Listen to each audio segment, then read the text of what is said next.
कहते हैं भगवान को सोने चांदी की महल नहीं, सिर्फ सच्चे मन की पुकार चाहिए। और जब भक्ति सच्ची हो तो भगवान स्वयं भक्त की सहायता के लिए धरती पर उतर आते हैं। नमस्कार दोस्तों, आप सुन रहे हैं व्रत की महिमा, जहां आपको कहानियां सिर्फ सुनाई नहीं जाती बल्कि महसूस कराई जाती हैं, जो मन को शांति और आत्मा को भक्ति से भर देती हैं।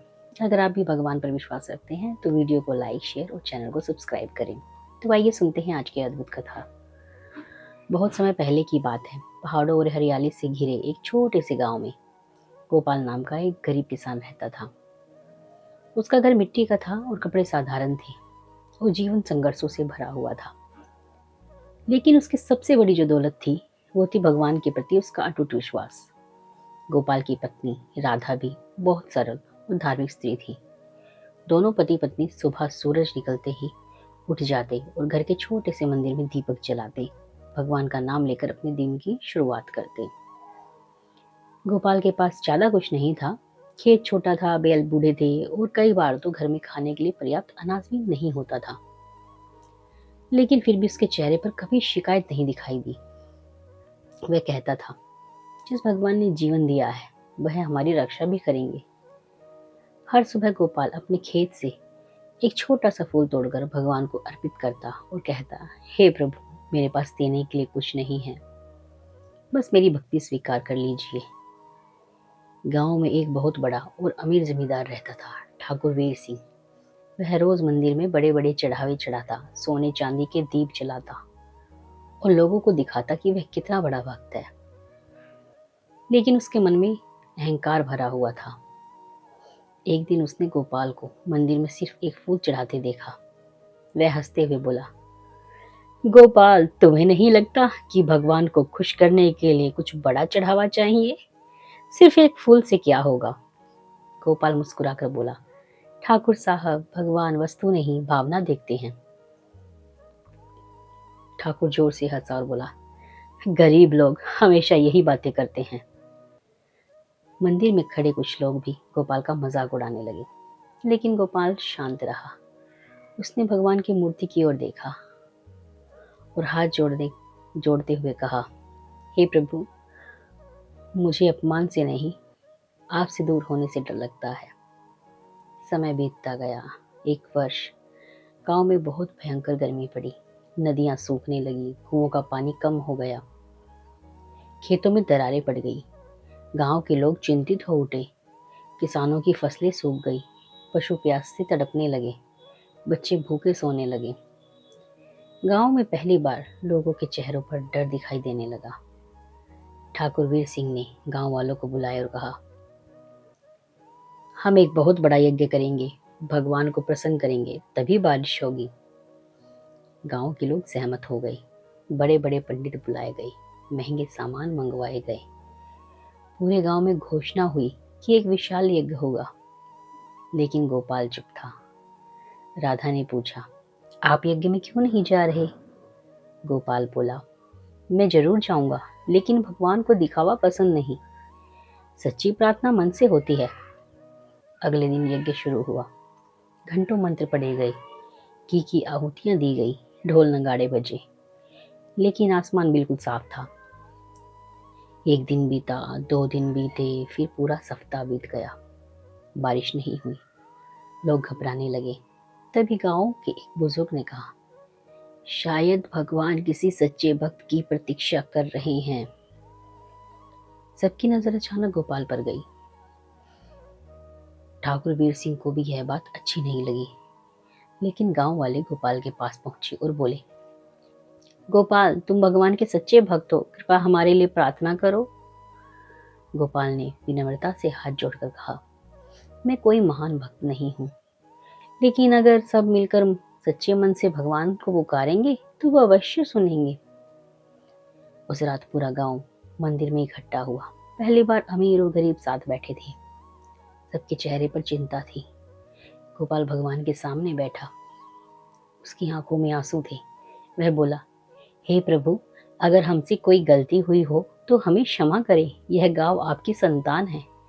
इन मासूम बच्चों पर दया कीजिए। हमारे खेत सूख गए हैं, हमारे पशु प्यासे हैं। प्रभु, कृपया करिए। इतना कहकर गोपाल रोने लगा। मंदिर में गहरा सन्नाटा छा गया। तभी अचानक तेज हवा चलने लगी, मंदिर के दीपक हिलने लगे, आकाश में काले बादल छा गए और फिर तेज बारिश शुरू हो गई। पूरा गांव खुशी से झूम उठा। बच्चे बारिश में नाचने लगे, किसान भगवान का नाम लेने लगे। लोगों की आंखों में आंसू थे। ठाकुर वीर सिंह भी स्तब्ध था। वह धीरे धीरे गोपाल के पास आया, उसके चरणों में गिर पड़ा। वह बोला, गोपाल, मुझे माफ कर दो। मैं समझता था कि धन से भगवान को पाया जा सकता है, लेकिन आज समझ आया कि भगवान सिर्फ सच्चे दिल से सुनते हैं। गोपाल ने तुरंत उन्हें उठाया और कहा, ठाकुर साहब, भगवान के दरबार में छोटा बड़ा कोई नहीं होता, वहां सिर्फ भक्ति देखी जाती है। उस दिन के बाद गांव बदल गया। लोगों ने दिखावा छोड़ दिया। मंदिर में अब अमीरी का प्रदर्शन नहीं होता था। हर व्यक्ति सच्चे मन से भगवान का नाम लेने लगा। लेकिन कहानी यहीं खत्म नहीं होती। कुछ महीनों बाद गांव में फिर एक समस्या आ गई। इस बार गांव में एक भयंकर बीमारी फैलने लगी। लोग एक एक करके बीमार पड़ने लगे। वैद्य दवाइयां भी असर नहीं कर रही थी। गांव में डर का माहौल फैल गया। ठाकुर वीर सिंह का इकलौता बेटा भी गंभीर रूप से बीमार पड़ गया था। ठाकुर रोते हुए गोपाल के पास आया और बोला, गोपाल, मेरे बेटे को बचा लो, तुम भगवान के प्रिय भक्त हो। गोपाल ने बच्चे का माथा छुआ। उसका शरीर तप रहा था। गोपाल ने भगवान की मूर्ति के सामने दीपक जलाया और पूरी रात प्रार्थना करता रहा। वह बार बार कहता, हे प्रभु, यह बच्चा निर्दोष है, इसकी रक्षा करिए। सुबह होते होते बच्चे का बुखार उतरने लगा। धीरे धीरे वह ठीक हो गया। पूरा गांव इसे भगवान का चमत्कार मानने लगा। लेकिन गोपाल हमेशा एक ही बात कहता, चमत्कार मेरी वजह से नहीं, भगवान की कृपा से हुआ है। समय बीतता गया। अब गांव के लोग हर समस्या में भगवान को याद करते थे, लेकिन साथ ही मेहनत और सच्चाई का रास्ता भी अपनाते थे। गोपाल की उम्र बढ़ने लगी। उसके बाल सफेद हो गए, शरीर कमजोर हो गया, लेकिन उसकी भक्ति पहले से भी अधिक मजबूत हो गई। एक दिन वह मंदिर में बैठा भगवान का भजन गा रहा था। उसकी आवाज में इतनी मिठास थी कि मंदिर में बैठे लोग की आंखों से आंसू बहने लगे। भजन खत्म होने के बाद गोपाल मुस्कुराया और बोला, जब मन सच्चा हो तो भगवान दूरी नहीं रखते। उसी राम गोपाल ने एक सपना देखा। सपने में भगवान स्वयं उसके सामने प्रकट हुए। चारों ओर दिव्य प्रकाश फैल गया। भगवान मुस्कुराकर बोले, गोपाल, तुम्हारी भक्ति ने हमें प्रसन्न कर दिया है। तुमने कभी धन नहीं मांगा, कभी स्वार्थ नहीं किया, सिर्फ दूसरों की भलाई मांगी। गोपाल की आंखों से आंसू बहने लगे। वह बोला, प्रभु, मुझे कुछ नहीं चाहिए, बस हर जन्म में आपकी भक्ति मिलती रहे। भगवान ने आशीर्वाद देते हुए कहा, तुम्हारा नाम सदैव सच्चे भक्तों में लिया जाएगा। सुबह जब गांव वाले मंदिर पहुंचे तो उन्होंने देखा कि गोपाल भगवान की मूर्ति के सामने शांत बैठा हुआ है।